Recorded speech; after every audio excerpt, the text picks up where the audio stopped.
بسم الله الرحمن الرحيم.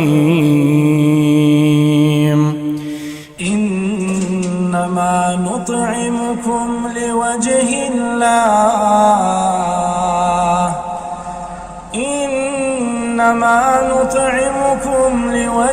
الله لا نريد منكم جزاء ولا شكورا إنا نخاف من ربنا يوما عبوسا قمطريرا فوقاهم الله شر ذلك اليوم ولقاهم نضرة وسرورا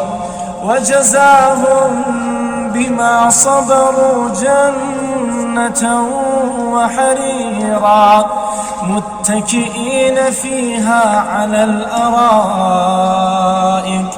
لا يرون فيها شمسا ولا زمهريرا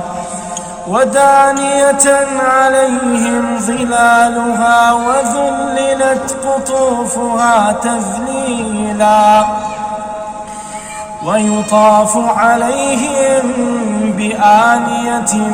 من فضة وأكواب كانت قوارير من فضة قدروها تقديرا ويسقون فيها كأسا كان مزاجها زنجبيلا عينا